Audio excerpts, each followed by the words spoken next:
Hey guys, it's the Doc, and we are wrapping up the first week of the new year, and it's been an eventful week.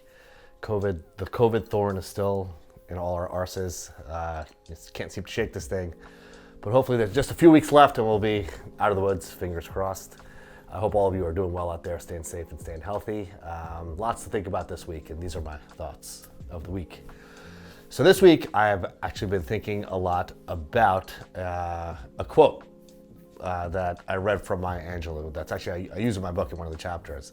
And the quote goes, "I've learned in my life that people will forget what you said, they'll forget what you did, but they'll never forget the way you made them feel." And I love that quote. And I'm just gonna share a story with you guys. For some reason, I don't know why I was thinking about this week, but I was. A few years back, I was at a birthday party. This is in a pre-COVID world. And it was a birthday party for a friend of mine who's a dermatologist. And there were a bunch of docs that I know that I've known for maybe like 20 years or so. We all met around the time of our residency, and some of us thereafter, some of us before. And as we were leaving this party, this doc, a couple years younger than me, pulled my wife aside as we were leaving. He said to her, I want to tell you something about your husband. And I was just shaking my head in the corner, being like, oh boy, what embarrassing story from 15 years ago is he going to tell my wife? But he said to my wife, he said, back when I was applying for dermatology residency, I think he was just he may have just graduated medical school, or maybe he was a medical student, but I think he had graduated medical school and was trying to get into a dermatology residency program, which is, it's pretty competitive to get into derm. And he was paying his dues, doing research and hustling and just doing everything he could to secure a seat in a dermatology residency.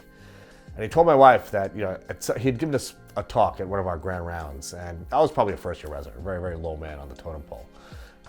But he said I'd pulled him aside after he gave this talk. I don't remember this really, but he said that I told him, I said, hey man, you're gonna make it. You got what it takes.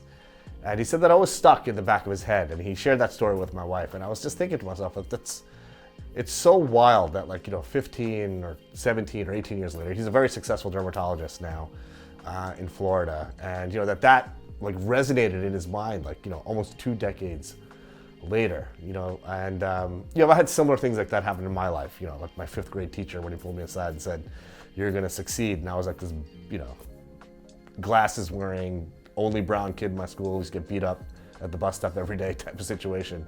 And that little statement gave me a glimmer of hope that, maybe I can make it. Whatever I said to this young doc, maybe he was having a bad day or whatever it was, but just, gave him a little, light in a dark time perhaps. And, it just goes to show that words carry a lot of weight. And, you can either build people up or break them down, and it costs them nothing to shed some positive energy in someone's way, or give them a little ounce of bright light. And that's really what I've been thinking about a lot this week. It's all about building people up, not breaking them down. Let's get it.